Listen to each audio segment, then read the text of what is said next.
ಬೆಂಗಳೂರಿಗರೆ ನೀವು ಕುಡಿಯೋ ನೀರು ಹೇಗಿದೆ ಗೊತ್ತಾ? ಈ ದೃಶ್ಯ ನೋಡಿದ್ರೆ ನೀರು ಕುಡಿಯೋದಕ್ಕೂ ಹಿಂದೇಟು ಹಾಕ್ತೀರಾ?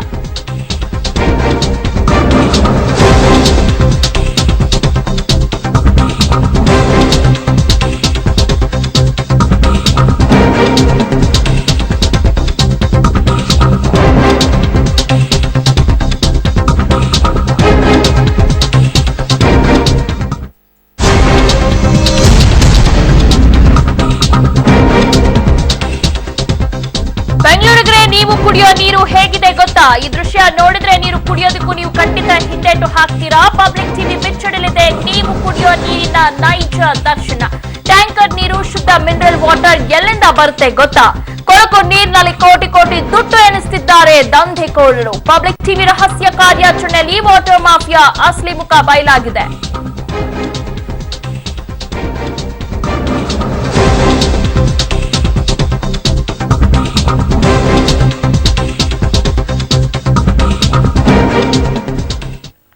ಬೆಂಗಳೂರಿಗೆ ಬರೋದು ಎಲ್ಲಿಂದ ಅಂದ್ರೆ ಬೆಳಂದೂರಿನ ಕೊಳಕು ನೊರೆಯ ನೀರನ್ನ ನಾವು ಕುಡಿತೀವಿ ಅಂದ್ರೆ ನಿಜಕ್ಕೂ ಇದು ನಂಬಕ್ಕಾಗೋದಿಲ್ಲ. ಎಸ್, ನಂಬಲೇಬೇಕು.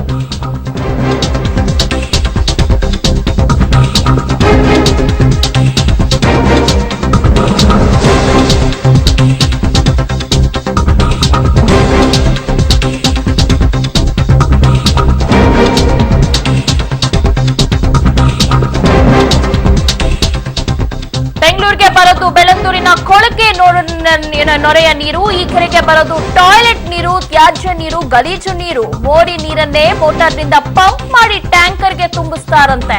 ಕೊಳಕು ಕೆರೆ ಪಕ್ಕದಲ್ಲಿ ಬೋರ್ವೆಲ್ ಕೊಡಿಸಿ ನೀರ್ ಪಂಪ್ ಮಾಡ್ತಾರೆ. ಕೊಳೆತ ನೀರಿಗೆ ಕೆಮಿಕಲ್ ಹಾಕಿ ಶುದ್ಧೀಕರಣ ಮಾಡಿ ಸಪ್ಲೈ ಮಾಡ್ತಾರೆ. ಶುದ್ಧ ನೀರು ಅಂತ ಕುಡಿಯೋದು ಮಿನರಲ್ ವಾಟರ್ ಅಲ್ಲ, ಅದು ಟಾಯ್ಲೆಟ್ ನೀರು. ಪಬ್ಲಿಕ್ ಟಿವಿ ರಹಸ್ಯ ಕಾರ್ಯಾಚರಣೆಯಲ್ಲಿ ಬಯಲಾಗಿದೆ water mafia. Electronic city, Hosur, Madiwala, Bellandur, Marathahalli ಬಳಿ ವಾಟರ್ ಮಾಫಿಯಾನೇ ನಡೀತಿದೆ. ಪಬ್ಲಿಕ್ ಟಿವಿ ರಹಸ್ಯ ಕಾರ್ಯಾಚರಣೆಯಲ್ಲಿ ವಾಟರ್ ಮಾಫಿಯಾ ಅಸಲಿ ಮುಖ ಬಯಲಾಗಿದೆ. ನೀವು ದೃಶ್ಯಗಳಲ್ಲಿ ನೋಡ್ತಾ ಇದ್ದೀರಾ ವೀಕ್ಷಕರೇ. ಮಿನರಲ್ ವಾಟರ್ ತುಂಬಾ ಪ್ಯೂರ್ ಆಗಿರುತ್ತೆ, ನಾವು ಕುಡಿಬಹುದು ಅನ್ಕೊಂಡಿದ್ರೆ ನಿಜಕ್ಕೂ ಅದು ಮಿನರಲ್ ವಾಟರ್ ಆಗಿರಲ್ಲ, ಅದೆಲ್ಲವೂ ಟಾಯ್ಲೆಟ್ ನೀರು.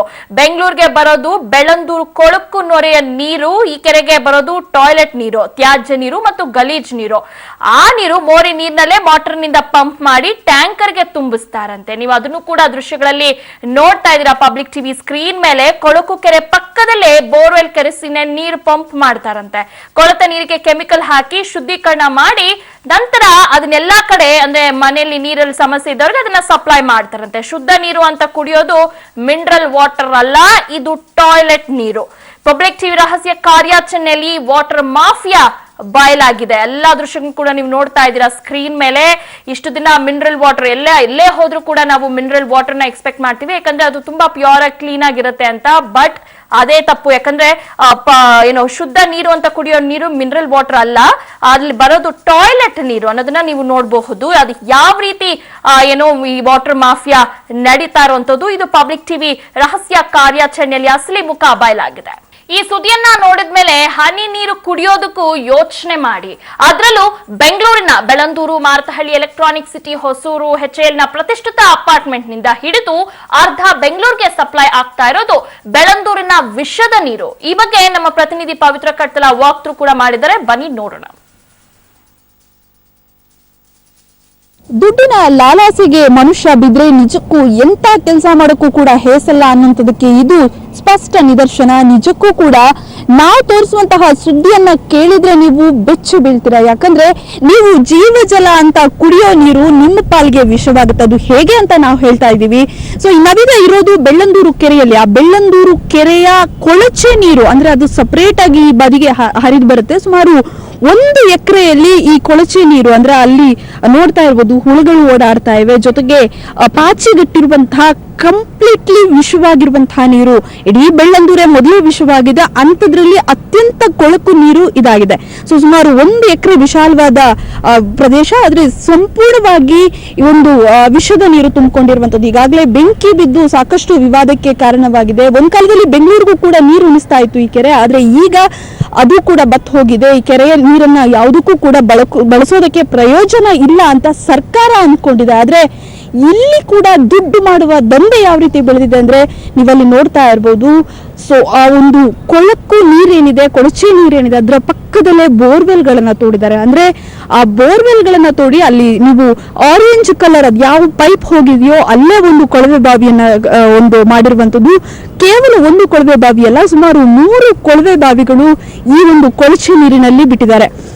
ಅದ್ರ ಪಕ್ಕದಲ್ಲೇ ನಿಮ್ಗೆ ಆ ಪೈಪ್ ಹೋಗ್ತಾ ಇರುವಂತದ್ದು ಕಾಣಿಸ್ಬೋದು. ಅದು ನೇರವಾಗಿ ಕನೆಕ್ಟ್ ಆಗಿರುವಂತದ್ದು ಆ ಟ್ಯಾಂಕರ್ ಗಳಿಗೆ. ಅಂದ್ರೆ ಈ ಟ್ಯಾಂಕರ್ ಏನಿದೆ ಒಂದು ಕೊಳಚೆ ನೀರನ್ನ ನೇರವಾಗಿ ಸಪ್ಲೈ ಮಾಡ್ತಾರೆ. ಕೊಳಚೆ ನೀರನ್ನ ಸಪ್ಲೈ ಮಾಡಿ ಅದನ್ನ ಜನರಿಗೆ ಹಂಚ್ತಾ ಇರುವಂತದ್ದು. ಅಂದ್ರೆ ಜನರು ಕುಡಿತಾ ಇರುವಂತದ್ದು ಮೋರಿ ನೀರು. ಕೇವಲ ಇಲ್ಲಿನ ಪ್ರತಿಷ್ಠಿತ ಅಪಾರ್ಟ್ಮೆಂಟ್ಗಳಿಗೂ ಕೂಡ ಹೋಗ್ತಾ ಇರುವಂತದ್ದು ಇದೇ ನೀರು. ಜೊತೆಗೆ ಸಾಕಷ್ಟು ಒಂದು ಅರ್ಧ ಬೆಂಗಳೂರಿಗೆ ಇಲ್ಲಿನ ಟ್ಯಾಂಕರ್ಗಳು ಹೋಗ್ತಾ ಇದೆ. ಬೆಳ್ಳಂದೂರಿನಲ್ಲಿ ಈಗ ಇದನ್ನೇ ಎನ್ಕ್ಯಾಶ್ ಮಾಡ್ಕೊಂಡಿದ್ದಾರೆ. ಇದು ಎಗ್ಗಿಲ್ಲದೆ ನಡೀತಾ ಇದೆ. ಅದು ಕೂಡ ರಾಜಾರೋಷವಾಗಿ ಈ ರೀತಿ ಕೊಳವೆ ಬಾವಿಗಳನ್ನ ಹಾಕೊಂಡು ಆ ನೀರನ್ನ ಸಪ್ಲೈ ಮಾಡಿದ್ದಾರೆ. ಇನ್ನು ಇಲ್ಲಿ ಬಹುತೇಕ ಮಿನರಲ್ ವಾಟರ್ ಘಟಕಗಳು ಇವೆ. ಇದೇ ನೀರನ್ನ ತೆಗೆದುಕೊಂಡೋಗಿ ಅವರು ಎಷ್ಟರ ಮಟ್ಟಿಗೆ ಶುದ್ಧಿ ಮಾಡ್ತಾರೋ ಇಲ್ಲೋ ಗೊತ್ತಿಲ್ಲ. ಆದ್ರೆ ಕೆಲವೊಂದು ಕ್ಲೀನ್ ಅನ್ನು ಕೂಡ ಮಾಡಲ್ಲ, ಅದೇ ನೀರನ್ನ ನಿಮಗುಣಿಸ್ತಾ ಇದ್ದಾರೆ. ಅಂದ್ರೆ ಆ ನೀರನ್ನ ಕುಡಿದ್ರೆ ಎಂತ ಕಾಯಿಲೆ ಬರ್ಬೋದು. ಬೆಳ್ಳಂದೂರು ಕೆರೆಯನ್ನ ಸರ್ಕಾರ ಶುದ್ಧೀಕರಣ ಮಾಡೋದಕ್ಕೂ ಹಿಂದೇಟ್ ಹಾಕ್ತಾ ಇದೆ. ಬಿಕಾಸ್ TDS ಪ್ರಮಾಣ ಅದರಲ್ಲಿ ಜಾಸ್ತಿ ಇದೆ. ಅದು ಶುದ್ಧೀಕರಣ ಮಾಡಿದ್ರೂ ಕೂಡ ಕುಡಿಯೋದಕ್ಕೆ ಸದ್ಯ ಯೋಗ್ಯವಲ್ಲ. ಅಂತಹ ನೀರನ್ನೇ ದುಡ್ಡಿನ ಬೆನ್ನ ಬಿದ್ದು ಖಾಸಗಿ ಟ್ಯಾಂಕರ್ ಮಾಲೀಕರು ನಿಮಗ್ ಹಂಚ್ತಾ ಇದ್ದಾರೆ. ಬಹುತೇಕ ಈ ನೀರು ಕುಡಿದ್ರೆ ಸಾವು ಕೂಡ ಕಟ್ಟಿಟ್ಟ ಬುದ್ಧಿ. ಯಾವ ಅಧಿಕಾರಿಗಳು ಕೂಡ ಈ ಬಗ್ಗೆ ಗಮನ ಹರಿಸ್ತಾ ಇಲ್ಲ. ಯಾವ ಅಧಿಕಾರಿಗಳು ಕೂಡ ಇದ್ರ ಬಗ್ಗೆ ಕ್ರಮ ಕೈಗೊಳ್ಳುವಂತಹ ಒಂದು ಯೋಜನೆಗೂ ಹಾಕಿಲ್ಲ. ಅಂದ್ರೆ ನಿಜಕ್ಕೂ ಕೂಡ ನಾಚಿಕೆಗೇಡಿನ ವಿಷಯ ಅಂತ ಅನ್ಸುತ್ತೆ. ಹಗಲು ರಾಜಾರೋಷವಾಗಿ ಹಗಲು ಹೊತ್ತಲೇ ಈ ರೀತಿ ದಂಧೆ ನಡೀತಾ ಇದೆ. ಇನ್ನಾದ್ರೂ ಕ್ರಮ ಕೈಗೊಳ್ತಾರೆ ಅಧಿಕಾರಿಗಳು, ಕಾದು ನೋಡ್ಬೇಕಾಗಿದೆ. ಕ್ಯಾಮರಾ ಪರ್ಸನ್ ದೀಪಕ್ ಜೊತೆ Pavithra Kadtala, public TV, Bengaluru. Yes, ನೀವು ದೃಶ್ಯಗಳಲ್ಲಿ ನೋಡ್ತಾ ಇದ್ದೀರಾ ವೀಕ್ಷಕರೇ. 3 ದೃಶ್ಯಗಳನ್ನು ನೋಡ್ತಾ ಇದ್ದೀರಾ. ಒಂದು ಗಲೀಜ್ ನೀರು, ಇನ್ನೊಂದು ಯಾವ ರೀತಿ ಈ ವಾಟರ್ ಮಾಫಿಯಾ ನಡೆಯುತ್ತೆ ನೋಡಿ, ಅದನ್ನ ಯಾವ ರೀತಿ ಪಂಪ್ ಮಾಡ್ತಾರೆ ಅನ್ನೋದನ್ನ ನೀವು ದೃಶ್ಯಗಳಲ್ಲಿ ನೋಡ್ತಿದ್ರ ಸೆಕೆಂಡ್ ದೃಶ್ಯಗಳಲ್ಲಿ. ಮತ್ತೆ ಇನ್ನೊಂದು, ನಾವು ಯಾವಾಗೂ ಮಿನರಲ್ ವಾಟರ್ ಬೇಕು, ಹೆಲ್ತ್ ಕಾಪಾಡೋ ದೃಷ್ಟಿಯಿಂದ ಮಿನರಲ್ ವಾಟರ್ ತಗೊಳ್ತಾರೆ ತುಂಬಾ ಸಾಕಷ್ಟು ಜನ. ಎಲ್ಲ ಅದನ್ನ ಯಾವ ರೀತಿ ಆ ಕೆರೆಯಿಂದ ಪಂಪ್ ಮಾಡಿ ನಂತರ ಕ್ಯಾನ್ಗೆ ಫಿಲ್ ಮಾಡ್ತಾರೆ ಅನ್ನೋದನ್ನು ಕೂಡ ನೀವು ಪಬ್ಲಿಕ್ ಟಿವಿ ಸ್ಕ್ರೀನ್ ಮೇಲೆ ನೋಡ್ತಾ ಇದ್ದೀರಾ. ಆ 3 ದೃಶ್ಯಗಳು ಕೂಡ ನೀವು ಅದನ್ನ ನೋಡ್ತಾ ಇದ್ದೀರಾ. ಓಕೆ, ಬಗ್ಗೆ ಹೆಚ್ಚಿನ ಮಾಹಿತಿಯನ್ನ ನೀಡ್ತಾರೆ ನಮ್ಮ ಪ್ರತಿನಿಧಿ ಪವಿತ್ರ ನೇರ ಸಂಪರ್ಕದಲ್ಲಿ. ಎಸ್ ಪವಿತ್ರ, ನಿಜಕ್ಕೂ ಇನ್ನು ಮುಂದೆ ಎಲ್ಲಾದ್ರೂ ಹೋದ್ರೆ ಮಿನರಲ್ ವಾಟರ್ ನ ಕೇಳ್ತೀವಿ. ಇದನ್ನೆಲ್ಲ ನೋಡಿದಾದ್ಮೇಲೆ ಈಗ ಮಿನರಲ್ ವಾಟರ್ ನೀರ್ ಕುಡಿಬೇಕು ಅಂತ ಅನ್ಸ್ತಾ ಇಲ್ಲ. ಏನ್ ಹೇಳ್ತೀರಾ ಪವಿತ್ರ? ನಿಜಕ್ಕೂ ಕೂಡ ನಾವು ಕೂಡ ಊಹೆ ಮಾಡಿರ್ಲಿಲ್ಲ ಈ ರೀತಿ ಕೆಟ್ಟು ದುರ್ನಾತ ಬೀರ್ತಾ ಇದೆ ಬೆಳ್ಳಂದೂರು ನೀರು. ಆ ಕೆರೆಯ ನೀರನ್ನ ಜನರಿಗೆ ಕುಡಿಸ್ತಾ ಇದಾರೆ ಅಂದ್ರೆ ಅವರು ದುಡ್ಡಿನ ಬೆನ್ನ ಬಿದ್ರೆ ಮನುಷ್ಯ ಏನ್ ಮಾಡೋದಕ್ಕೂ ಹೇಸಲ್ಲ ಅನ್ನೋದಕ್ಕೆ ಬಹುಶಃ ಇದೊಂದು ನಿದರ್ಶನ ಅನ್ಸುತ್ತೆ. ಆದ್ರೆ ದಿವ್ಯ, ಇಲ್ಲಿ ಅಚ್ಚರಿ ಅನ್ಸೋದು ರಾಜಾರೋಷವಾಗಿ ದಂಧೆ ನಡೀತಾ ಇದೆ. ಅಂದ್ರೆ ಆ ಒಂದು ಬೆಳ್ಳಂದೂರ್ಗೆ ಈಗಾಗಲೇ ಸಾಕಷ್ಟು ಅಧಿಕಾರಿಗಳು ಆ ಬೆಂಕಿ ಬಿದ್ದ ನಂತರ ವಿಸಿಟ್ ಕೊಡ್ತಾನೆ ಇದ್ದಾರೆ. ಆ ಪಕ್ಕದಲ್ಲೇ, ಕೆರೆಯ ಪಕ್ಕದಲ್ಲೇ ಕೂಗಳದೆ ದೂರದಲ್ಲಿ ಈ ರೀತಿ ಬೋರ್ವೆಲ್ ಗಳನ್ನ ಹಾಕಿದ್ದಾರೆ. ನೇರವಾಗಿ ಶುದ್ಧೀಕರಣ ಮಾಡದೆ ಆ ಒಂದು ಟ್ಯಾಂಕರ್ಗೆ ತುಂಬಿಸುವಂತಹ ದೃಶ್ಯಗಳು ಕೂಡ ಕಾಣಿಸುತ್ತವೆ. ಇನ್ನೊಂದು ಕಡೆಗೆ ಆ ಒಂದು ಕೊಳಚೆ ನೀರಿಗೆ ಮೋಟಾರ್ ಅನ್ನ ಇಟ್ಟು ಅಲ್ಲಿಂದ ಒಂದು ನೀರನ್ನ ಪಂಪ್ ಮಾಡಿ ಅದು ಎಷ್ಟರ ಮಟ್ಟಿಗೆ ಶುದ್ಧಿ ಮಾಡ್ತಾರೋ ಗೊತ್ತಿಲ್ಲ. ಆದ್ರೆ ಆ ನೀರಿನ ಕಂಡೀಷನ್ ಅನ್ನ ನೋಡಿದ್ರೆ ನಿಜಕ್ಕೂ ಕೂಡ ಆ ನೀರು ಕುಡಿಯೋದಕ್ಕೂ ಕೂಡ ಒಂದು ಕ್ಷಣ ಹಿಂದೇಟ್ ಹಾಕ್ಬೇಕಾದಂತಹ ಪರಿಸ್ಥಿತಿ ನಿರ್ಮಾಣವಾಗಿರುತ್ತೆ. ಯಾಕಂದ್ರೆ ನೀರು ಕುಡಿದ್ರೇನೆ ಕಾಯಿಲೆಗಳು ಬರ್ತವೆ. ಸೊ ಆ ಹಿನ್ನೆಲೆಯಲ್ಲಿ ಆ ದೃಶ್ಯಗಳನ್ನ ನೋಡಿದ್ರೆ ನಿಜಕ್ಕೂ ಕೂಡ ನೀರು ಕುಡಿಯೋಕ್ಕೂ ಮನ್ಸು ಬರಲ್ಲ, ಅಂತಹ ಪರಿಸ್ಥಿತಿಯಲ್ಲಿದೆ. ಆದ್ರೆ ಇಷ್ಟೆಲ್ಲ ರಾಜಾರೋಷವಾಗಿ ನಡೀತಾ ಇದ್ರು ಕೂಡ ಬೆಳ್ಳಂದೂರಿನ ಆ ನೊರೆಯ ನೀರನ್ನೇ ಜನರಿಗೆ ಉಣಿಸ್ತಾ ಇದ್ರು ಕೂಡ ಅಧಿಕಾರಿಗಳು ಕ್ರಮ ಕೈಗೊಂಡಿಲ್ಲ ಅಂದ್ರೆ ಬಹುಶಃ ಈ ವಾಟರ್ ಮಾಫಿಯಾದ ಹಿಂದೆ ಅಧಿಕಾರಿಗಳ ಸಾಥ್ ಇದ್ದೇ ಇರುತ್ತೆ. ಇನ್ನು ಆ ಟ್ಯಾಂಕರ್ ಏನಿದೆ ಅದನ್ನ ಫಾಲೋ ಮಾಡ್ಕೊಂಡು ಹೋದ್ರೆ ನಾವು ಅರ್ಧ ಬೆಂಗಳೂರಿಗೆ ಆ ಟ್ಯಾಂಕರ್ ನ ನೀರು ಹೋಗುತ್ತೆ. ಅಂದ್ರೆ ಎಲೆಕ್ಟ್ರಾನಿಕ್ ಸಿಟಿ ಆಗಿರ್ಬೋದು, ಮಾರ್ತಳ್ಳಿ ಆಗಿರ್ಬೋದು, ಇನ್ನು ಬೆಳ್ಳಂದೂರಿನಲ್ಲೇ ಸಾಕಷ್ಟು ಅಪಾರ್ಟ್ಮೆಂಟ್ ಗಳಿವೆ, ಸಾಕಷ್ಟು ಅಂದ್ರೆ ಪ್ರತಿಷ್ಠಿತ ಕಂಪನಿಗಳಿವೆ. ಎಲ್ಲದಕ್ಕೂ ಕೂಡ ಅಲ್ಲಿನ ವಾಟರ್ ಟ್ಯಾಂಕರ್ ಗಳಿಂದಲೇ ನೀರು ಸಪ್ಲೈ ಆಗುತ್ತೆ. ಇನ್ನೊಂದು ಕಡೆ ಮಿನರಲ್ ವಾಟರ್ ಕ್ಯಾನ್ ಗಳಿಗೂ ಕೂಡ ಅದನ್ನ ಫಿಲ್ ಮಾಡ್ತಾ ಇದ್ದಾರೆ. ಸೊ ಅದು ಕೂಡ ಬಹುತೇಕ ಅರ್ಧ ಬೆಂಗಳೂರಿಗೆ ಅಲ್ಲಿಂದ ನೀರು ಸಪ್ಲೈ ಆಗುತ್ತೆ. ಅಂದ್ರೆ ಸರ್ಕಾರ ಆ ನೀರನ್ನ ಕುಡಿಯೋದಕ್ಕೆ ಯೋಗ್ಯವಲ್ಲ ಅಂತ ಅಲ್ಲಿ ಇಟ್ರೆ ಅದನ್ನೇ ಎನ್ಕ್ಯಾಶ್ ಮಾಡಿಕೊಂಡು ಕೊಳಚೆ ನೀರಿನಲ್ಲೇ ಕೋಟಿ ಕೋಟಿ ದುಡ್ಡನ್ನ ಮಾಡ್ಕೋತಾ ಇದ್ದಾರೆ.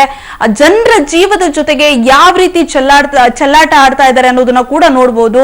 ಇದುವರೆಗೂ ಕೂಡ ಅಧಿಕಾರಿಗಳು ಬಹುತೇಕ ಇದು ಇವತ್ತು ನಿನ್ನೆಯ ಘಟನೆಯಲ್ಲ, ವರ್ಷಗಟ್ಲೆಯಿಂದ ಇದೇ ರೀತಿ ನಡೀತಾ ಬಂದಿದೆ. ಅಂದ್ರೆ ಯಾವಾಗ ಬೆಂಗಳೂರಿಗೆ ಬೆಳ್ಳಂದೂರಿನ ನೀರ್ ಬರೋದು ಪೂರೈಕೆ ಸ್ಟಾಪ್ ಆಯ್ತು ಅವತ್ತಿನಿಂದಲೂ ಬಹುತೇಕ ಈ ದಂಧೆ ಬೃಹತ್ ಆಗಿ ಬೆಳೆದು ನಿಂತಿದೆ, ವಾಟರ್ ಮಾಫಿಯಾ ಬೆಳೆದು ನಿಂತಿದೆ.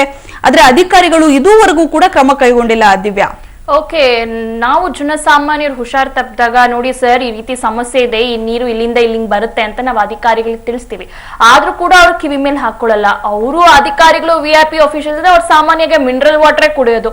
ಅವ್ರಿಗೆ ಏನಾದ್ರು ಈ ರೀತಿ ಹೊಡೆತಾ ಆದಾಗ ಅವಾಗ ಬಂದು ಕ್ಲೀನ್ ಮಾಡಿಸ್ತಾರೆ ಅಂತ ಅನ್ಕೊಂಡಿದೀನಿ ಪವಿತ್ರ, ಮುಂದೆ ಆದ್ರೂ ಅಧಿಕಾರಿಗಳು ಖಂಡಿತ. ಯಾಕಂದ್ರೆ ಅಲ್ಲಿ ಕಂಪ್ಲೀಟ್ಲಿ ಇರೋದು ಆ ಒಂದು ಬೆಳ್ಳಂದೂರು ಕೆರೆಗೆ ಬರುವುದು ಬೆಂಗಳೂರಿನ ಮುಕ್ಕಾಲು ಬೆಂಗಳೂರಿನ ಟಾಯ್ಲೆಟ್ ನೀರು ಬಹುತೇಕ. ಇನ್ನೊಂದು ಕಡೆಗೆ ಕೈಗಾರಿಕೆಗಳ ತ್ಯಾಜ್ಯ ನೀರೇ ಬರೋದು. ಅದನ್ನ ಎಷ್ಟು ಅಂದ್ರೆ ಅದನ್ನ ಶುದ್ಧೀಕರಣ ಮಾಡೋದು ತುಂಬಾ ಕಷ್ಟ. ಜಲಮಂಡಳಿ ಹತ್ರನೇ ಆ ಸಾಧನ ಇಲ್ಲ ಅಂತ ಅಂದ್ಮೇಲೆ ಖಾಸಗಿ ಅವರು ಅದು ಕೂಡ ದುಡ್ಡಿನ ಬೆನ್ನ ಬಿದ್ದು ಆ ಟಾಯ್ಲೆಟ್ ನೀರನ್ನೇ ಜನರಿಗೆ ಕುಡಿಸ್ತಾ ಇದಾರೆ ಅಂದ್ರೆ ಶುದ್ಧೀಕರಣ ಅಂತೂ ಖಂಡಿತ ಮಾಡಿರಲ್ಲ. ಜನಸಾಮಾನ್ಯರು ಮಾತ್ರ ಅಲ್ಲ, ಮಿನಿಸ್ಟರ್ಗಳ ಮನೆಯಲ್ಲಿ ಆ ಒಂದು ವಾಟರ್ ಕ್ಯಾನ್ ಬಾಟಲ್ ಏನಿದೆ ಅದು ಕೂಡ ಅಲ್ಲಿಂದಲೇ ಬಂದಿರುತ್ತೆ. ಬಹುತೇಕ ಜನಸಾಮಾನ್ಯರು ಕುಡಿತಾರೆ ಬಿಡಪ್ಪ ಅಂತ ಅವರು ಇದನ್ನ ನಿರ್ಲಕ್ಷ್ಯ ಮಾಡಿದ್ರೆ ಖಂಡಿತ ಅಲ್ಲ. ಖಂಡಿತ ಪ್ರತಿಯೊಂದು ಬಹುತೇಕ ಮುಕ್ಕಾಲು ಬೆಂಗಳೂರಿನ ನೀರು ಇಲ್ಲಿಂದಲೇ ಸರಬರಾಜು ಆಗುತ್ತೆ ಅಂದ್ರೆ ಮಿನರಲ್ ವಾಟರ್ ಕ್ಯಾನ್ಗಳಿಗೂ ಕೂಡ ಅವ್ರು ಕುಡಿಯೋ ನೀರು ಕೂಡ ಇಲ್ಲಿಂದಲೇ ಆಗಿರ್ಬೋದು. ಸೊ ಯಾರಿಗ್ ಗೊತ್ತು, ಇನ್ನಾದ್ರೂ ಅಧಿಕಾರಿಗಳು ಈ ಬಗ್ಗೆ ಕ್ರಮ ಕೈಗೊಳ್ತಾರ ಅನ್ನೋದನ್ನ ಕಾದ್ ನೋಡ್ಬೇಕಾಗಿದೆ. ದಿವ್ಯಾ, ಓಕೆ ಪವಿತ್ರ, ನಿಮ್ಮಿಂದ ಮತ್ತಷ್ಟು ಮಾಹಿತಿಯನ್ನ ಪಡಿತೀವಿ ಇದ್ರ ಬಗ್ಗೆ. ವೀಕ್ಷಕರೇ, ನೀವು ಆಗ್ಲಿಂದನೂ ನೋಡ್ತಾ ಇದ್ದೀರಾ, ನಾವು ಮಿನರಲ್ ವಾಟರ್ ಅಂತ ಏನ್ ಹೇಳ್ತೀವಿ ಅದನ್ನ ಯಾವ ರೀತಿ ಮಿನರಲ್ ವಾಟರ್ ಅನ್ನೋದನ್ನ ನೀವು ನೋಡಬಹುದು. ಒಂದ್ ಕಡೆ ಗಲೀಜ್ ನೀರು, ಆ ಗಲೀಜ್ ನೀರ್ನೇ ಪಂಪ್ ಮಾಡಿ ಏನೋ ಮಿನರಲ್ ವಾಟರ್ ಇದಕ್ಕೆ ಫಿಲ್ ಮಾಡಿ ನಂತರ ಕ್ಯಾನ್ಗೆ ಅದನ್ನ ಫಿಲ್ ಮಾಡಿ ಮಾರಾಟ ಮಾಡ್ತಾರೆ. ಓಕೆ, ಇದ್ರ ಬಗ್ಗೆ ನಮ್ ಜೊತೆ ಮಾತಾಡೋದಕ್ಕೆ ಸ್ಥಳೀಯ ನಿವಾಸಿಯರು ರಾಜೇಶ್ ಅವ್ರು ನಮ್ ಜೊತೆ ದೂರವಾಣಿ ಸಂಪರ್ಕದಲ್ಲಿದ್ದಾರೆ. ಸರ್ ನಮಸ್ತೆ. ನಮಸ್ತೆ ಮೇಡಮ್. ಎಸ್ ಸರ್, ನಾವು ನಿಜಕ್ಕೂ ಇದನ್ನ ನೋಡಿದಾಗ ಗಾಬರಿ ಬಿದ್ಬಿಟ್ಟಿದೀವಿ. ಹೆಂಗಪ್ಪ ಮಿನರಲ್ ವಾಟರ್ ನ ಕುಡಿಯೋದು ಇನ್ ಮುಂದೆ ಅಂತ. ಸರ್, ಅಲ್ಲಿ ಸಾಮಾನ್ಯಗೆ ಅಲ್ಲಿ ಕೆರೆ ಹತ್ರ ವಾಣಿಜ್ಯ ಚಟುವಟಿಕೆ ನಡೆಯೋದಕ್ಕೆ ಅಲ್ಲಿ ಯಾವುದೇ ರೀತಿಯ ಅವಕಾಶ ಇರೋದಿಲ್ಲ. ಹಾಗಿದ್ರೆ ಬೋರ್ವೆಲ್ ಯಾವ ರೀತಿ ಹೆಂಗ್ ಕೊರಿದ್ರು ಸರ್? ಅಲ್ಲಿ ಯಾರು ಕೂಡ ಸ್ಥಳೀಯರೆಲ್ಲ ಅಪೋಸ್ ಮಾಡಿಲ್ವಾ ಅಂತ? ಮೇಡಮ್, ಅಪೋಸ್ ಮಾಡಿದ್ದಾರೆ. ಅಲ್ಲಿ ಸುಮಾರು ಪ್ರತಿಭಟನೆಗಳು ಎಲ್ಲ ನಡೆದಿದೆ ಅಲ್ಲಿ. ನಾನು ಸುಮಾರು 1 ವರ್ಷ ಇದರಿಂದ ಹೋರಾಟ ಮಾಡಿ BWSSB, BDA, LDA, ಮೇಯರ್ ಆದಂತ ಮಂಜುನಾಥ್ ರೆಡ್ಡಿ ಅವ್ರ ಹತ್ರನೂ ಹೋಗಿ ನೋಟಿಸ್ಗಳು ಕೊಟ್ಟು ನಾವು STPಗಳು ಇನ್ಸ್ಟಾಲ್ ಮಾಡ್ಬೇಕಂತೇಳಿ ಸೀವೇಜ್ ಟ್ರೀಟ್ಮೆಂಟ್ ಪ್ಲಾಂಟ್ STPಗಳು ETPಗಳು ಇದು ಯಾವ್ದು ಇನ್ಸ್ಟಾಲ್ ಮಾಡಿಲ್ಲ ಮೇಡಮ್. ಅದು ಅರ್ಥ ಆಯ್ತಾ? ಎಲ್ಲ ಕಾರ್ಖಾನೆಗಳಿಂದ ಡೈರೆಕ್ಟ್ ಆಗಿ ಬರುತ್ತದು. ಇದು ರಾಜಕಾರಣಿಗಳ ಮೇಲೇನು ಹೇಳಕ್ ಆಗೋದಿಲ್ಲ ಮೇಡಮ್, ಯಾಕಂದ್ರೆ ಕೇಂದ್ರ ಸರ್ಕಾರ ಇದಕ್ ಮಾಡ್ಬೇಕಾಗಿರೋದು. ಅಲ್ಲಿ ಸುಮಾರು 1800 ಕೋಟಿ ಆಗೋಷ್ಟು ಸಿಲ್ಟ್ ಇದೆ ಆ ಕೆರೆಯಲ್ಲಿ. ಆ ಸಿಲ್ಟ್ ತೆಗೆದ್ರೆ ನಮ್ ಇಡೀ ಕರ್ನಾಟಕ ಎಷ್ಟು ಬೆಂಗಳೂರಲ್ಲಿ ಎಷ್ಟು ಕೆರೆಗಳಿದೆ, 232 ಕೆರೆಗಳು, ಇದನ್ನೆಲ್ಲ ಅಭಿವೃದ್ಧಿ ಮಾಡ್ಬಿಡ್ಬೋದು. ಆಯ್ತಾ? ಆ ಸಿಲ್ಟು ತೆಗಿಯೋರಿಲ್ಲ. ಸೊ ಸುಮಾರು ಸತಿ ಪ್ರತಿಭಟನೆಗಳು ಮಾಡಿ ಮೊನ್ನೆ ಎಲ್ಲ ನೀವು ನೋಡಿರ್ಬೋದು, ಕೆರೆ ಬೆಂಕಿ ಹಚ್ಕೊಂಡಿತ್ತು. ನಾನು ಈ ಕೊಳ್ತ ನೀರನ್ನ ಕೆಮಿಕಲ್ ಹಾಕಿ ಶುದ್ಧೀಕರಣ ಮಾಡಿ ಸಪ್ಲೈ ಮಾಡ್ತಾರೆ. ಅದ್ ಯಾವ ರೀತಿ ಶುದ್ಧೀಕರಣ, ಅದು ಏನ್ ಕೆಮಿಕಲ್ ಯೂಸ್ ಮಾಡ್ತಾರೆ ಸರ್ ಅದು? ಮೇಡಮ್, ಅದು ಕ್ಲೋರೈಡ್ ಅದು ಇದು ಹಾಕಿ ಎಲ್ಲ ಮಾಡ್ತಾ ಇದಾರೆ. ಅದಕ್ಕೆ ಸರಿಯಾಗಿ ಇವರು BDA, LDA, BWSSB ಎಲ್ಲರೂ ಕ್ರಮ ತಗೊಂಡ್ರೆ ಆಗತ್ತೆ. ನಿಮ್ಗೆ ಗೊತ್ತಲ್ವಾ ಮೇಡಮ್ ಯಾವ ತರ ನಡೆಯುತ್ತೆ ಅನ್ಬಿಟ್ಟು. ಅರ್ಥ ಆಯ್ತಾ? ಎಲ್ಲಾ ತರ ನಡೆಯುತ್ತೆ. ಸೊ ಗೊತ್ತಿದ್ದು ಕಣ್ಮುಚ್ಕೊಂಡಿರ್ತಾರೆ. ಸೊ ಇಲ್ಲಿ ಆ ನೀರ್ ಕುಡಿಯೋರ್ಗೆ ಕಾಲ್ ನೋವು ಅಂದ್ರೆ ಈ ಬೋನ್ಸ್ ಎಲ್ಲಾನು ವೀಕ್ ಆಗೋಗುತ್ತೆ ಮೇಡಮ್. ಅದು ಇಟ್ ಇಸ್ ನಥಿಂಗ್ ಬಟ್ ಈ ಸಾಫ್ಟ್ ಡ್ರಿಂಕ್ಸ್ ತರಾನೇ ಈಗ ಅದು.